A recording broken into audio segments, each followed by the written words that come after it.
வணக்கம். நம்மள நிறைய பேர் மறந்து போன ஒரு விஷயத்தை தாங்க நாங்கள் இன்னைக்கு பண்ண போகிறோம். அது என்னன்னு பார்த்தீங்கன்னா நிலாச்சோறு. சின்ன வயசில் வந்து பார்த்தீங்கன்னா எங்கள் ஊரில் கைத்து கட்டில் ஒரு 8 மணிக்கு மேலே அப்படியே உட்காந்து எல்லாரும் சாப்பிடுவோம். செம்ம சூப்பரான ஃபீல் இருக்கும்.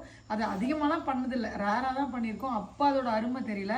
இப்போது ரீசெண்டாக வந்து இதை பண்ணணுன்னு ரொம்ப ஆசையாக இருந்துச்சு, நான் சொல்லியிருந்தேன். இன்றைக்கி எல்லாரும் சேர்ந்து ஆளுக்கு ஒரு வேலையாக செஞ்சு சமைச்சாச்சு. இப்போ சாப்பிட போகிறோம். இவங்களுக்குலாம் அவசரம் தாங்க முடியல பாருங்க. அதுக்குள்ளே ஒருத்தர் சாதத்தை பசஞ்சிட்டு இருக்கா, ஊறுகாவை நக்கிட்டு இருக்கா, அங்கே ஒருத்தர் 65 எடுக்கலாமா வேணாமா யோசிச்சுட்டு இருக்கா, இங்கே வந்து வெறும் இப்படியே சாப்பிட்ருவோம் போல இருக்கு. அவ்வளோ எக்ஸைட்மெண்ட்டாக ஹாப்பியாக இருக்குது. சில்லுன்னு காற்று, சூப்பராக நிலாவை பார்த்துக்கிட்டே உட்காந்து எல்லாரும் பாய் போட்டு சாப்பிட போகிறோம்.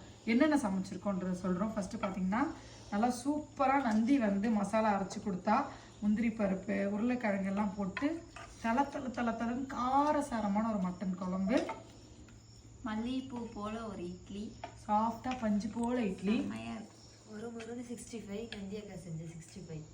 நீங்க மிளகு ரசம், லூலு மால் வாங்கினா மாங்காய் ஊறுகாய் வாங்க சாப்பிடலாம். சோறு சுட சுட சுடு சோறு சுட சுட பார்த்தீங்கன்னா வெள்ளை சாப்பாடு, தண்ணி, தட்டு எல்லாம் இருக்குது. சாப்பிட போகிறோம், என்ஜாய் பண்ண போகிறோம். இதை நீங்கள் ஒரு முறையாக ட்ரை பண்ணி பாருங்களேன். செம்ம ஹாப்பியாக இருக்கும். மொட்டை மாடியிலையோ இல்லை பால்கனிலையோ கொஞ்சோண்டு இடம், 3 பேர் இருந்தால் கூட ஒரு கோரப்பாய் போட்டு உட்காந்து இருக்கிறத சமைச்சு அப்படியே சாப்பிட்டு பாருங்கள். அந்த ஆனந்தமே தனி. ட்ரை பண்ணி பாருங்கள். 5 ஸ்டார் ஹோட்டலே தோற்றுரும்.